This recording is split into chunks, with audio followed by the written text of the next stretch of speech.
Então, pessoal, o Chris, eu conhecia o Chris sim. Esse filme Thor dele, há muitos anos atrás, eu não sou chegado no filme de super-herói, assim, exceto quando eu era menor, eu tinha 2. Em um vídeo específico ainda que eu quero fazer, daí eu compartilho com vocês. Mas assim, eu nunca fui chegado. Estava uma vez na casa de uma pessoa, eu tive que ficar hospedado pra dormir, que ia fazer uma viagem, e aí o indivíduo, ele... Ai, tem um filme aqui super bom pra vocês assistirem, sabe? E ele, não, tipo, a gente foi obrigado mesmo, fomos obrigados a assistir, e aí ele colocou o primeiro filme do Thor. Então, eu acho que assim, é uma das poucas experiências que eu tenho nessa era, né, que a Marvel tomou à frente dos seus filmes. Mas, especificamente, o Chris, ele parece um rapaz muito simpático pelas entrevistas que eu vi dele, pela forma como ele é.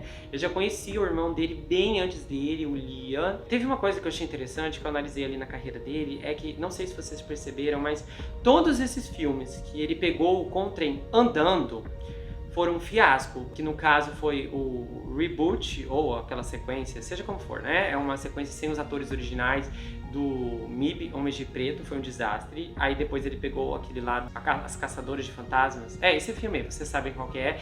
E aí teve um outro também que ele pegou, que foi o Desastre. Ou teve aquela sequência lá de Branca de Neve e o Caçador, que também foi um horror. É impressionante que mesmo que ele tenha alguns fracassos na ficha técnica, especificamente ele conseguiu se manter em ascensão ao longo de todo esse período. Inclusive, se você dá uma analisada ali entre os atores da Marvel, ele é um dos que mais conseguir fazer vários filmes fora da Marvel, mesmo estando na Marvel ao longo, né, de um contrato ali que nós estamos falando, começou ali, quase ali no começo da década de 2011 e está até agora, 2022.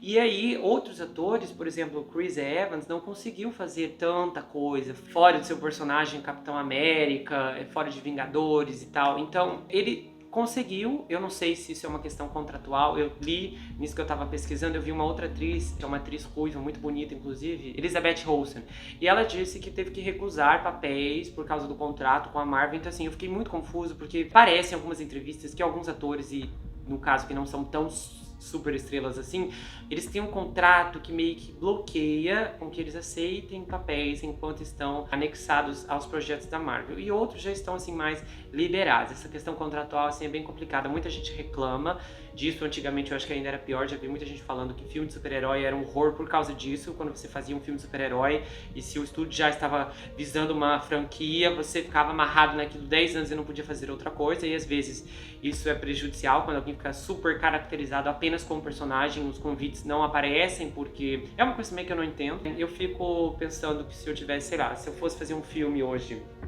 do Perfeito Estranho, por exemplo, né, o meu livro, um livro de suspense, eu penso, gente, eu chamaria tanta gente assim legal, sabe, atores que eu vejo que não ganham tanta oportunidade assim, Sarah Michelle Gellar, Neve Campbell, tantas pessoas que têm tantos fãs assim, não são mega estrelas, mas tem fãs, Kiefer Sutherland, tem gente boa, né, que tá por aí e não recebe tantos papéis. Uma coisa que você não entende, assim, como tem papéis que vêm pra pessoas e não vêm pra outros, que ainda tem fãs, tem gente assim fiel ali que vai, né, que já assistiu, quem nunca fez isso? Já assistiu o filme só por causa de uma pessoa.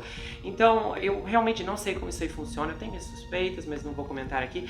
Porém, o que acontece? Eu acho que ele conseguiu se manter, acho não, né? Ele conseguiu se manter muito bem na carreira dele, isso é evidente, e ele conseguiu se erguer de uma forma assombrosamente rápida, isso sim é impressionante. Ele chegou em Hollywood chegando mesmo, então ele já foi chutando as portas. O primeiro papel dele deu muito certo, o segundo papel deu muito certo, ele já fechou um acordo com a Marvel assim, né, abriu os olhos e tava lá. E aí, basicamente, nos dias de hoje, ou então desde o começo da década, assinar um contrato com a Marvel era sucesso garantido forever, né, porque você vai ter uma exposição ali, e ao longo dos anos as bilheterias da Marvel foram ficando maior e maior e maior, e isso tudo é um contexto, claro que isso deu uma mudança violenta no cinema, o mercado mudou totalmente hoje em dia, né, as pessoas quase que estão indo no cinema apenas para assistir filmes da Marvel, então isso causou uma crise na indústria cinematográfica, mas isso é coisa para outro vídeo.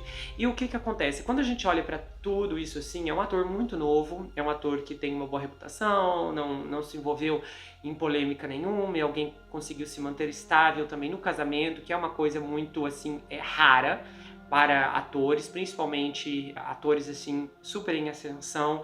É impressionante como rola um divórcio logo depois da fama, problemas conjugais, divórcio, adultério, amante. Isso é uma coisa muito constante, né, quando você observa.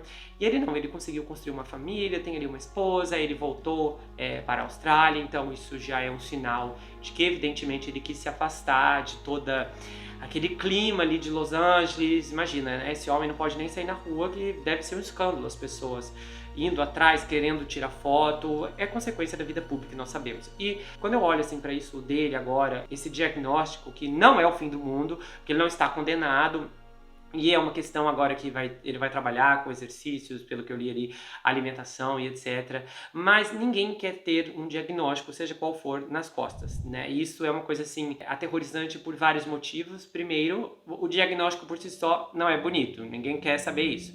Segundo, já as probabilidades dele são mais complicadas do que outras pessoas que sofrem com essa mesma predisposição. E aí, terceiro, ele já tem um caso na família, que não é tão distante assim, mas que é o avô. E aí, isso, eu acredito que é alguma coisa que sim tira o sono. Eu acho que pelo fato dele ter muito dinheiro, ele vai conseguir sempre estar ali, fiscalizando, check-up, fazendo tudo que puder para saber como está o andamento, de repente também pelas suas condições, algum tratamento, não sei, algo experimental, antecipação. Quem tem dinheiro tem chance de alcançar tudo nessa área da saúde. Eu acho que esse ponto agora, ele traz uma reflexão pro Chris nesse sentido dos filmes. É uma coisa, em outra biografia que vai sair, que já tá pronta, vocês vão ver também que o ator também tinha as mesmas alegações. Eu fui fazendo um filme atrás do outro, não consegui parar, e eu queria aproveitar minha filha, curtir minha filha, e não consegui curtir. Então ele tem, eu acho que esse ponto agora é, pelo menos um fato positivo aqui, é que ele vai dar esse freio. Estava fazendo ali 1, 2 filmes por ano, e esses filmes são demorados para fazer, 3, 4, 5, 6 meses às vezes, gravando uma produção específica. Então você tem muito treinamento físico. Por exemplo, esse filme Resgate aí dele é um filme que exige muito músculo e tal, essa coisa toda ali. Eu vi relatos dele falando que é super complicada essa questão dele ter que ficar ganhando esse peso. Depois ele para de treinar quando acaba as gravações de um filme, né? Ninguém quer viver nesse cativeiro de você ter 200 mil músculos o tempo todo, e aí depois ele tem que voltar. Eu localizei uma entrevista que ele falou que a longo prazo não era uma coisa do qual ele gostaria de continuar pegando papéis que exigissem esse tipo de transformação física, né? Porque eram dezenas de horas treinando por dia, e é uma coisa toda que o corpo, né, ganha, perde, ganha, perde, ganha, perde. A gente sabe que isso tem um preço, depois um retorno ali que é sentido, e ele mesmo deve ter sentido na pele para já, né, fazer esses toques aí, essas reclamações. Eu acredito, inclusive, um dos motivos é por ele falar do Thor, que ele quer agora que encerre nesse quinto filme, se eles quiserem voltar, já é por causa disso, porque ele precisa estar lá muito saradão no filme. Então isso é algo muito exigente. Às vezes as pessoas fazem loucuras. Eu até comentei com meu pai, ele ficou chocado que há muitos anos atrás eu lembrei que eu vi uma entrevista, não sei que atriz, mas eu vi uma entrevista de uma atriz que ela foi fazer um filme que era baseado numa história real de alguém que ficou, uma mulher, que ela ficou trancada em casa não sei quantos anos. E aí, para se preparar para sua personagem, ela optou por se trancar em casa por 3 meses também. Então ela não saía, não colocava o pé na calçada nem nada, as compras eram entregues lá e etc. E resultado disso, ela acabou entrando em depressão profunda por conta dessa experiência, para sentir na pele o que a sua personagem, no caso a pessoa real, enfrentou na vida real. Horror. E o que acontece? Essas experiências, elas mexem muito. Cada papel, e dependendo do papel, algumas pessoas acabam tendo uma absorção, que são coisas que excedem o entendimento humano, porque assim, tem muita coisa que acontece nos bastidores que não vem a público nunca, ou alguém às vezes reclama depois. A gente tem atores às vezes que ficaram famosos por causa de um papel em particular, reclamarem depois, dizer, eu não volto para esse filme nunca mais. E às vezes a pessoa fala, você foi maltratada nos bastidores? Não. Alguém falou alguma coisa que você não gostou? Não. O personagem te incomodou? Não. Mas sei lá, o filme é muito dark e tal, pra mim não. Esse tipo de papel é algo que eu abro mão hoje nessa fase da minha carreira. Então é provavelmente porque a pessoa sentiu algo depois, em consequência direta àquele personagem, àquela produção, e a vida delas são transformadas pra pior. A gente tem muitos filmes aí apelidados como Maldição, que acabam afetando a vida definitivamente de muitas pessoas.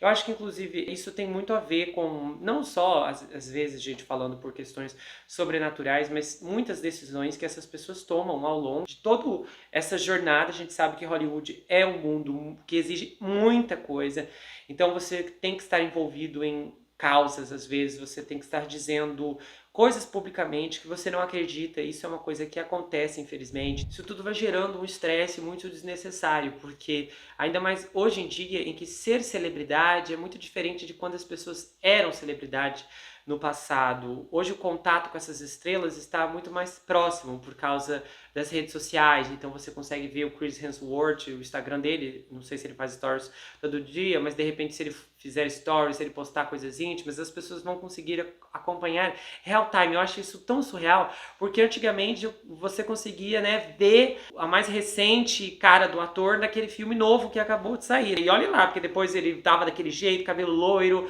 preto, só por causa do personagem. Então, isso tudo são mudanças que afetam essas pessoas, e é claro, a gente está falando que há filmes e filmes, então às vezes depende muito do filme. Normalmente você vê uma questão bem delicada com filmes que são mais violentos, ou às vezes filmes de terror, que acontece muito, né, de atores não quererem voltar mesmo. A gente pegou aqui na franquia do Pânico, lá no caso do Danny Rowling, eu trazei para vocês, né, a linha da atriz da Neve Campbell, que ela voltou para os 5 filmes. Ela fez o primeiro e ela voltou depois para as 4 continuações, mas todas as vezes que ela retornou foi na marra, né? Eles foram atrás dela, ofereceram milhões, e aí por último ainda tiveram que enviar uma carta, que nem o número de telefone eles conseguiram, eles enviaram uma carta e pedindo volta, a gente quer, não sei o quê. E ainda eu falei pra vocês, eu lembro que foi engraçado, que quando eu lancei o vídeo do Danny Rowling, eu já tinha gravado com antecipação, e o lançamento do vídeo, né, que conta a história desse serial killer que inspirou a origem da franquia Pânico, saiu assim no mesmo dia que o filme estava estreando no Brasil. Foi o dia que o vídeo saiu aqui, no comecinho de janeiro. E aí, pelas entrevistas da Neve Campbell na época, eu disse, olha pessoal, já pelo que ela tá dizendo aí, já tinham planos para fazer um Pânico 6. Eu falei, vai ser difícil ela voltar. E aí depois eu li que ela realmente já se desentendeu, por causa que eles não quiseram oferecer tanto assim pra ela, e ela realmente não retornou pra continuação que vai ser lançada no ano seguinte, agora em 2023. Aí minha mãe até comentou comigo que ela deve sentir alguma coisa, um preço muito alto, que toda vez que ela faz esses filmes, e ela já disse em entrevistas anteriores que ela foi forçada a voltar, que ela fez só pelo dinheiro, e que literalmente ela não gosta de filmes de terror, sendo que tem às vezes atores que dizem isso. Aquela Jamie Lee Curtis mesmo, ela falou que ela nunca assistiu, exceto um dos filmes que ela foi obrigada porque ela estava numa campanha de divulgação, mas ela disse, eu nunca assisti os meus filmes Halloween, eu não gosto de filmes de terror, não gosto de nada disso, né? Mas ainda assim faz e ganha muito dinheiro por isso. Pode haver muitas explicações para alguém que faz um filme e depois diz, quer saber, eu não vejo meu próprio filme. Às vezes a pessoa não gosta de se ver atuando, às vezes ela não gosta daquele gênero, né? Tem várias aí cadeias psicológicas de fuga. O próprio Johnny Depp, no julgamento, disse que não via seus filmes, pelo menos, ou então, acho que ele não via nenhum mesmo.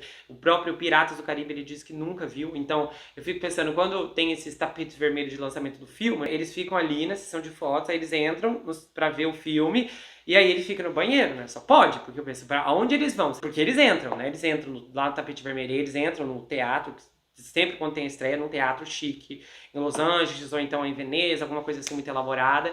E eu falo, então eles saem, ficam ali no banheiro, do lado de fora da recepção, conversando com alguém, porque eles estão lá, né, nas fotografias, no tapete vermelho, nas entrevistas, mas não assistem seus próprios filmes. E chama atenção isso, sabe? Me chama atenção. A pessoa não quer ver aquilo, por que será? Por que será? O que incomoda nela? Será que é ela ou será que é o filme? É alguma coisa ali que realmente ela está fazendo porque está ganhando, mas talvez aquilo não agregue, não traga algo positivo para quem está acompanhando, está assistindo ou está vendo. Seja como for, como ator, há muitas coisas em jogo e há muitas questões em particular, principalmente porque nós sabemos que é um trabalho muito privilegiado na questão de salário, né? Você ganha ali 20 milhões para fazer um filme, então se ele quiser, ele não precisa mais trabalhar pelo resto da sua vida. Aliás, se ele quiser parar agora, ele pode mesmo, porque ele já tem uma fortuna astronômica. Não é um bilionário, mas é um milionário, e isso é o bastante. E também dar mais atenção para a família, que a ausência dele deve ter sido muito sentida ao longo desses últimos 10 anos. Não é brincadeira, os filmes não são filmados apenas em Los Angeles ou em Nova York, né? Pode acontecer em qualquer lugar do mundo onde tiver mais incentivo fiscal, inclusive. Então há vários estados. E, gente, geralmente a família não vai atrás do ator. E não dá pra você ficar seguindo a pessoa de turnê em turnê numa gravação. Tem todas essas complexidades. Eu acho que eu percebo ao longo dessa série de biografias que eu tenho feito aqui no canal, que chega num ponto que essas pessoas, elas realmente mais se queixam é disso. É do tempo que elas elas ficam fora de casa, do tempo que elas perderam o amadurecimento dos filhos, que eram bebês, que se tornaram adolescentes, jovens e agora são adultos, e às vezes é muito tarde. Então isso é uma oportunidade para que ele reavalie mesmo essas questões, para que ele se distancie do que precisar se distanciar, tanto para cuidar da sua saúde, para cuidar do bem mais precioso que ele tem nesse momento, que é a família. Porque se acontecer alguma coisa muito ruim com ele, se ele for surpreendido por alguma tragédia lá na frente, seja em relação ao Alzheimer ou a qualquer outra questão ou complexidade de saúde, quem vai estar do lado dele vai ser a esposa e os filhos. Não vão ser os fãs de Thor, não vão ser os jornalistas de Hollywood, não será o agente, os diretores, nem os seguidores do Instagram. No final vai todo mundo embora ou todo mundo está longe. E não porque às vezes as pessoas são más, são injustas, mas porque todo mundo tem a sua vida. E a vida de todo mundo sempre está ligada ao seu núcleo familiar. E às vezes algumas pessoas se distanciam tanto da sua família que no momento em que elas mais precisam, a família não vai estar ali para ajudar. E não porque eles são frios, mas porque eles estão muito longe, eles não estão perto, ou às vezes porque não conseguiram uma conexão, algo que vale a pena abrir mão de tudo, sabe, para ir cuidar de alguém, de um indivíduo doente na família. Então que ele valorize, que ele realmente repense, que ele estabeleça a agenda dele de uma forma mais equilibrada e mais justa, pois ele é um ator, mas antes de tudo, ele é um pai e é um marido também. Se você gostou desse vídeo, se inscreva no canal, ativa o sininho, compartilha, dê o seu like, passa esse vídeo pra frente e também, se você quiser saber mais sobre mim, adquira meu livro Perfeito Estranho, já está disponível no meu site, você pode falar comigo pelo Instagram. O livro vai autografado se você quiser, tem marcadores, pôster exclusivo. Me siga no Instagram, Gustavo N Psicanalista. Você pode também me seguir no Telegram, acontece votações diárias lá. E também eu tenho um canal de cortes, onde as análises são recortadas e postadas por lá. A gente se vê no próximo caso e não esqueça que aqui você sempre vai ter um amigo. Até mais, pessoal! Não é só uma, duas, três, quatro, 5 acusações contra Ezra Miller. Difícil não perder a conta com a quantidade de denúncias que serão expostas aqui hoje. Essa celebridade está em apuros e você vai entender tudo, todos os lados.